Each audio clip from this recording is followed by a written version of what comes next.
I need to tell you something that might change everything you thought you knew about how the universe communicates with you. Right now, in this very moment, you're not here by accident. You didn't stumble upon this video randomly. You've been asking for something, haven't you? Maybe you whispered it in the quiet of the night, or perhaps you screamed it in your mind during a moment of desperation. You asked for a sign, for clarity, for direction, for hope. And here's what I need you to understand. The universe heard you. Every single word, every tear, every doubt. And it brought you here because the answer you've been searching for is about to unfold right before your eyes. I'm going to share with you a story that will make you see everything differently. But I need you to do something for me. Stay with me until the very end. Don't skip ahead. Don't leave early. Because the most powerful part of this message is waiting for you in the final moments. And here's why this matters. We need to reach 100 comments on this video. That's our collective goal. When you comment, when you engage, when you tell the universe that you're listening, you create a ripple effect that brings these messages to more people who need them desperately. So I'm asking you now, subscribe to this channel, because when you do, you're telling the algorithm that you want to be reminded first.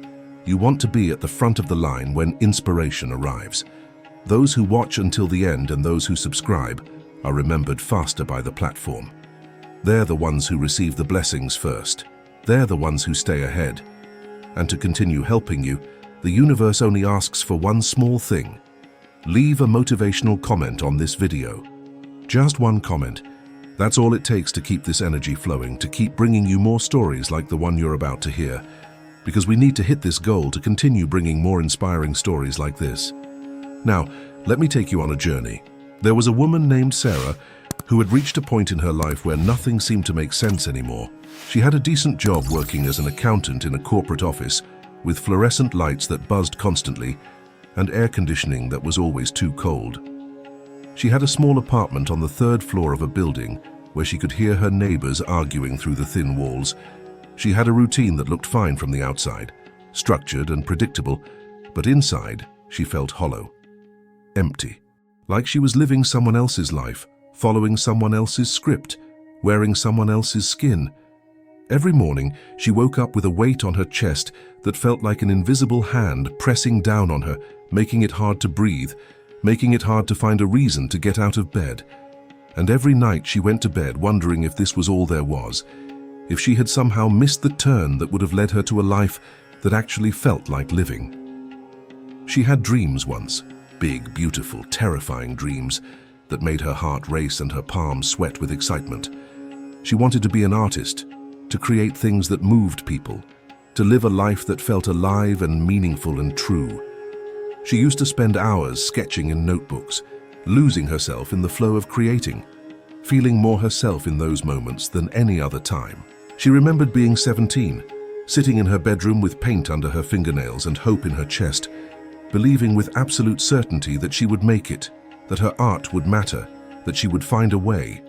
But somewhere along the way, between graduation and bills and responsibilities and the weight of other people's expectations, she had made the practical choices. She had listened to the voices that told her to be realistic, to play it safe, to choose security over passion, to grow up and stop dreaming. Her parents had meant well when they encouraged her to get a business degree instead of going to art school. They were trying to protect her from struggle, from instability, from the uncertainty that comes with following your heart. And at the time, their fears had become her fears. She convinced herself that art could be a hobby, something she did on weekends, that she didn't need to build her life around it. But the weekends never came. There was always overtime, always exhaustion, always something else that took priority. And now, years later, she couldn't remember the last time she felt truly happy. She couldn't remember the last time she created something just because she wanted to. She couldn't remember the last time she looked in the mirror and recognized the woman staring back at her. One evening, after another exhausting day at work, where she had spent 9 hours staring at spreadsheets that all blurred together, Sarah sat in her car in the parking lot and just cried. The parking lot was nearly empty now, just a few scattered cars under the harsh yellow parking lot lights, and she was grateful no one was around to see her fall apart. She cried for the woman she used to be, that bright-eyed girl with paint-stained hands and infinite possibilities ahead of her. She cried for the dreams she had buried so deep she sometimes forgot they existed. She cried for the life she wasn't living, for all the years that had passed in a grey blur of meetings and deadlines and emptiness. She cried until her throat hurt and her eyes were swollen and she had nothing left inside. And in that moment of complete surrender, when she had finally hit bottom and couldn't pretend anymore that everything was fine, she whispered into the silence, "Please, if there's anything out there, if there's any reason to keep going, show me a sign. I need to know I'm not alone. I need to know there's more than this. I need to know I didn't make a terrible mistake with my life."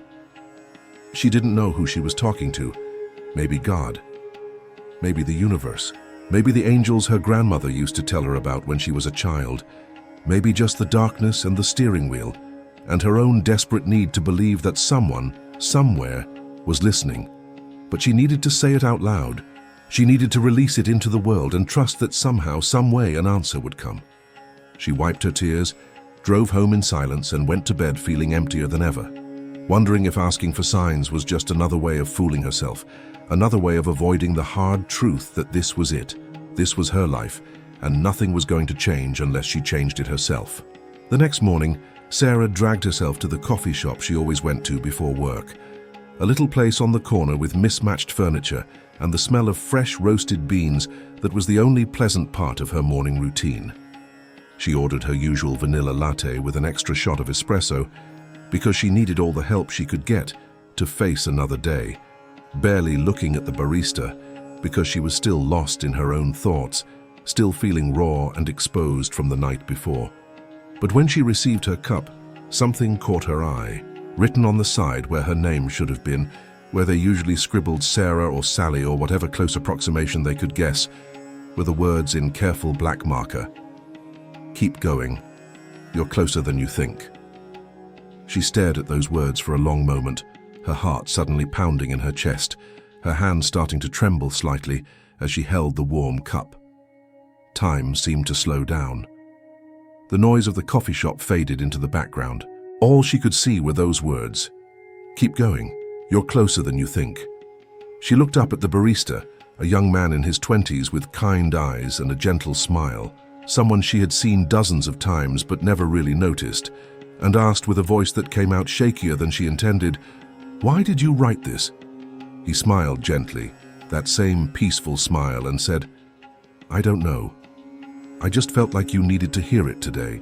I usually just write names, but when I picked up the cup to write yours, those words just came to me. Sorry if that's weird." Sarah took that cup and sat down at a corner table, her hands still trembling, her mind racing. Was this the sign she had asked for? Could it really be that simple? Could the universe really respond that quickly, that directly, that personally? She wanted to believe it, desperately wanted to believe that this was more than coincidence, that the universe had actually heard her desperate plea in the parking lot and was responding. But doubt crept in immediately, like it always did, like a dark cloud covering the sun. Maybe it was just a coincidence. Maybe the barista wrote encouraging messages to everyone as part of some new customer service initiative. Maybe he could see she looked sad and was just being kind. Maybe she was reading too much into it, seeing patterns where there were none, grasping at straws because she so desperately needed something to believe in. The rational part of her brain, the part that had been trained in spreadsheets and logic and provable facts, told her she was being foolish, that signs weren't real, that the universe didn't work that way. But something inside her, something quiet but persistent, something that felt like it came from a deeper place than her rational mind, whispered, "Pay attention. Just pay attention. What if it is real? What if you dismiss this and miss something important? What if this is the universe trying to reach you and you're too afraid to listen?" So she decided to do something different, something she hadn't done in years. She decided to stay open, to watch for more signs, to see if the universe was really trying to tell her something. She decided to suspend her disbelief for just a little while and see what happened. She took a photo of the coffee cup with her phone before throwing it away, wanting to preserve this moment, this possible message, this tiny spark of hope. Over the next few days, Sarah started noticing things she had overlooked before, things that had probably always been there but she had been too numb, too distracted, too closed off to see. A song on the radio during her morning commute with lyrics that spoke directly to her situation, singing about finding courage and taking chances and not letting fear win. She had heard this song 100 times before, but this time really heard it. Felt it resonating in her chest like it was written specifically for her. A conversation she overheard in the elevator at work between two women she didn't know. One of them excitedly telling the other about how she had quit her corporate job 6 months ago to pursue her passion for photography and was now thriving, actually making a living doing what she loved, feeling alive for the first time in years. A book that fell off a shelf at the bookstore when she walked past literally fell and landed at her feet with a soft thud that made her jump. Its title reading, "The Courage to Create," in bold letters across a cover painted with vibrant colors. She picked it up, read the back cover about finding your authentic voice and honoring your creative spirit, and felt chills run down her arms. Another day, she saw a billboard on her drive home that said, "What would you do if you weren't afraid?" in huge letters against a sunset background. Then an email newsletter she didn't remember subscribing to arrived in her inbox with the subject line, "Your dreams are waiting for you." Each instance taken alone could have been dismissed as coincidence, random chance, her brain finding patterns where none existed. But together, they formed something else, a pattern, a message, a conversation. A sign that was growing louder and more insistent with each passing day. But here's what Sarah realized, and this is crucial for you to understand. The universe doesn't send signs in the way we expect. It doesn't write messages in the clouds or speak in thunderous voices. It communicates through the ordinary moments, through the people we meet, through the thoughts that won't leave us alone, through the opportunities that appear when we're finally paying attention. The universe speaks in synchronicities, in the repetition of themes, in the doors that open just when we thought we were trapped. But we have to be willing to see it. We have to be willing to believe that we're worthy of receiving guidance. Sarah decided to take a small step, just one. She enrolled in an evening art class at the community center. It wasn't quitting her job. It wasn't a dramatic life change. It was just saying yes to something that made her feel alive, even if only for 2 hours a week. And something shifted. In that class, she met people who understood her, people who had also felt lost and were finding their way back to themselves. The instructor, an older woman with paint-stained hands and a warm laugh, took Sarah aside one evening and said, "You have real talent, but more than that, you have something to say. Don't waste it." Sarah felt tears spring to her eyes. It was exactly what she needed to hear. But then came the real test. A few weeks later, Sarah's company announced layoffs. She was called into a meeting, and her heart sank, certain she was about to lose her job. But instead, they offered her a severance package and early retirement option due to restructuring. It was generous enough to give her 6 months of financial cushion, 6 months to figure out what she really wanted to do. When Sarah walked out of that meeting, she felt something she hadn't felt in years: possibility. Was this the universe clearing the path for her? Or was it just bad luck disguised as opportunity? This is where many people get stuck, and I want to address this directly because it might be where you're stuck right now. When signs come, when doors open, when circumstances shift, we often freeze. We question everything. We wonder if we're making it all up, if we're being foolish, if we should just play it safe. But here's what I've learned, and here's what Sarah was about to learn. The universe will meet you halfway, but you have to take the first step. You have to have the courage to walk through the door when it opens. You have to trust that the ground will hold you even when you can't see the entire path. Sarah spent the first week of her severance paralyzed with fear. What if she ran out of money? What if she wasn't good enough? What if she had misread all the signs and was making a terrible mistake? But then she remembered the message on the coffee cup. Keep going. You're closer than you think. She decided to treat her art seriously for 3 months. She set up a small studio in the corner of her apartment. She painted every day. She shared her work online. She applied to local galleries. And slowly, something remarkable began to happen. People responded to her work. Not everyone, but enough. Enough to tell her that what she was creating mattered to someone other than herself. A small gallery agreed to display 3 of her pieces. At the opening, a woman approached her and said, Your painting made me cry. It captured exactly how I've been feeling but couldn't express. In that moment, Sarah understood something profound. When we follow the signs, when we honor our truth, when we create from our authentic self, we give others permission to do the same. We become a sign for someone else. But life isn't a fairy tale, and I won't pretend it is. Sarah's journey wasn't smooth. There were days when she doubted everything, days when her bank account dwindled and fear threatened to pull her back into old patterns, days when her family questioned her choices and told her to get a real job again, days when nothing sold and rejection letters piled up. This is the part of the story we don't talk about enough. Following signs doesn't mean life becomes easy. It means life becomes meaningful. There's a difference. One particularly difficult evening, Sarah sat in her makeshift studio, staring at a half-finished canvas, wondering if she had made a mistake. She had 2 weeks of savings left. She needed to make a decision. Apply for jobs again or keep trusting this path. She closed her eyes and asked again, "Show me a sign. Tell me if I'm on the right path." And then her phone rang. It was the gallery owner. A collector had seen Sarah's work and wanted to commission a series of paintings. The payment would be enough to cover her expenses for 4 months and buy better supplies. Sarah's hands shook as she hung up the phone. The universe had answered again.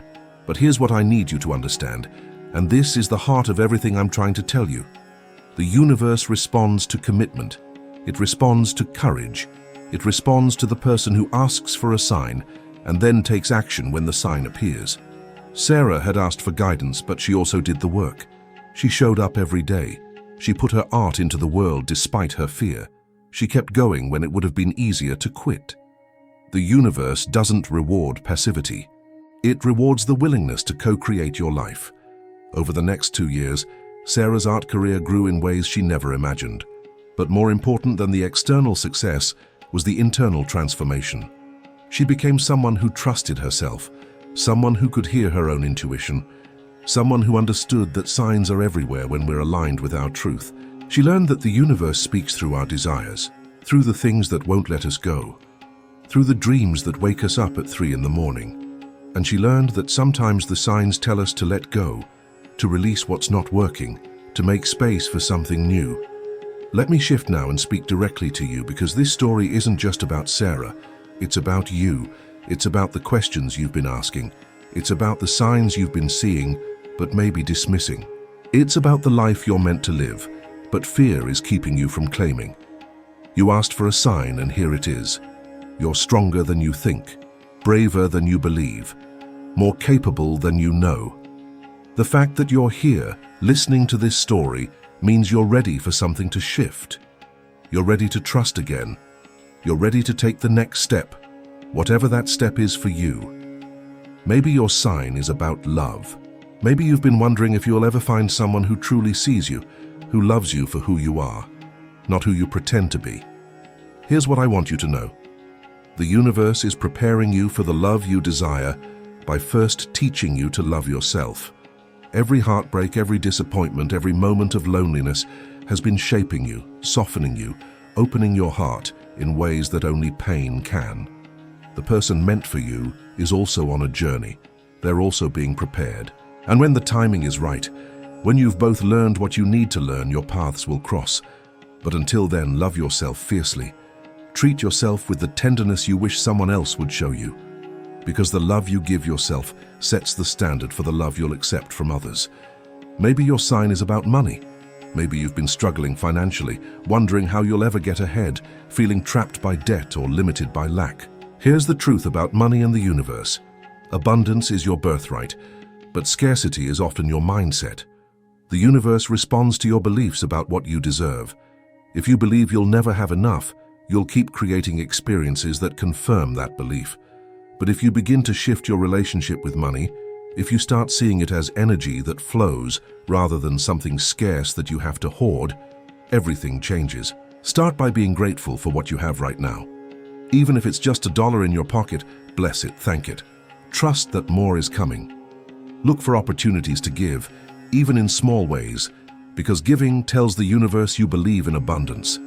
And most importantly, align your work with your values. When you do what you love, when you offer your gifts to the world, money follows. Maybe not immediately, maybe not in the amount you want right away, but it follows. Sarah discovered this. When she stopped chasing money and started creating from her soul, money found her. Maybe your sign is about healing. Maybe you've been carrying pain for so long that you don't remember what it feels like to be light. Maybe trauma has shaped your life, and you wonder if you'll ever be free of it. Here's what I know about healing. It's not linear, it's not quick, and it's not about forgetting what happened or pretending it didn't hurt. Healing is about integrating your pain into your story in a way that gives you power instead of taking it away. It's about deciding that what happened to you will not define you. The universe is holding space for your healing, but you have to do the work. You have to find the therapist, join the support group, write in the journal, sit with the uncomfortable emotions instead of numbing them. You have to forgive, not because the person who hurt you deserves it, but because you deserve to be free. And you have to trust that on the other side of this pain is a version of you that's more whole, more compassionate, more alive than you can currently imagine. Maybe your sign is about purpose. Maybe you've been feeling lost, like you're wandering without direction, like everyone else seems to have it figured out except you. Here's the secret.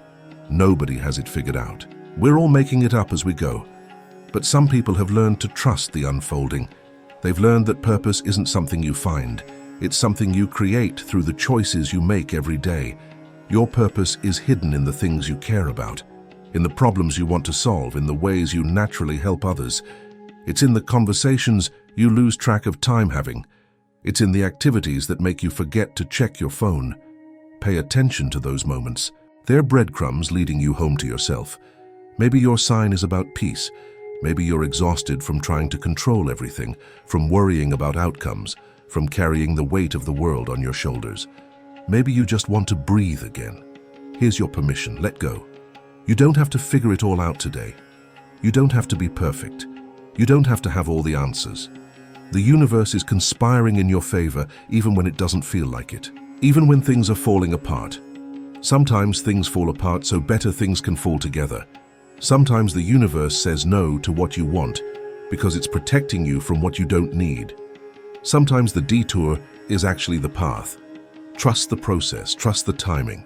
Trust that you're exactly where you need to be right now, learning exactly what you need to learn. Let me tell you something else that's important. Signs come in different forms for different people. For some, it's numbers. You keep seeing the same numbers everywhere on clocks, license plates, receipts. For others, it's animals. A specific bird or creature keeps crossing your path. For others, it's songs or names or phrases that repeat. For others, it's dreams that feel too vivid to be random. The universe speaks in the language you'll understand, so pay attention to what keeps showing up in your life. Pay attention to the patterns. Pay attention to the coincidences that don't feel like coincidences. But here's the most important thing I can tell you about signs. They require action. A sign isn't meant to just make you feel better in the moment. It's meant to guide you toward the next step. It's meant to give you courage to do the thing you've been afraid to do. Sarah received signs, but she also had to enroll in the art class. She had to set up the studio. She had to share her work. She had to say yes to the opportunity. The universe will open doors, but you have to walk through them. It will provide the map, but you have to take the journey. So what's your next step? What have you been putting off because you're scared? What dream have you been dismissing as unrealistic? What conversation do you need to have? What boundary do you need to set? What job do you need to leave? What relationship do you need to release? What project do you need to start? The sign you asked for is this. Do it. Take the first step. The universe will meet you there, it always does. But it can't do the work for you, it can only support you as you do the work yourself. I want to leave you with one final thought. Sarah's story didn't end with success and happily ever after. Her story is still unfolding. She still has hard days. She still doubts herself sometimes. She still faces challenges and setbacks. But now she knows something she didn't know before. She's not alone. The universe is always communicating with her, always guiding her, always providing what she needs exactly when she needs it. And that knowing has changed everything. It's given her a foundation of trust that can't be shaken by temporary circumstances. You have that same connection available to you. right now, always. The universe is not some distant force that occasionally pays attention to you. It's the very fabric of your existence. It's the intelligence that beats your heart without you having to think about it. It's the creativity that brings solutions to problems while you sleep. It's the love that holds you even when you feel completely alone. You are not separate from the universe. You are an expression of it. And when you ask for a sign, you're really asking yourself, your higher self, your soul, to show you the way. And it will. Every time, without fail. So here's what I want you to do. After you finish watching this video, sit quietly for a moment. Close your eyes, take a deep breath, and ask your question again. Whatever it is you need guidance on, ask. Then open your eyes and pay attention. Pay attention to the first thing you see, the first thought that comes, the first feeling that arises. Pay attention over the next 24 hours to what shows up. A conversation, a message, an opportunity, an obstacle that's actually a redirection. The answer is coming. It's already here. You just have to be willing to receive it. Remember, we need 100 comments on this video. That's our goal together. When you comment, you're not just helping this channel grow. You're participating in a collective energy of growth and transformation. You're telling the universe that you're awake, you're listening, you're ready. So please leave a comment. Tell me what resonated with you. Tell me what sign you've been seeing. Tell me what you're committing to doing differently after watching this video. And if you haven't already, subscribe. Click that button, because I promise you there are more stories coming, more messages, more signs, and you don't want to miss them. Those who subscribe and watch until the end are prioritized. They're remembered first. They receive the blessings first. That's just how the algorithm works, but more importantly, that's how the universe works. It rewards attention. It rewards commitment. It rewards those who show up fully. And if you want, tell me from which corner of the world you are watching this video. Your comment matters, and I want to read it and respond to you. For more exciting stories like this, click on the video that appears on your screen right now.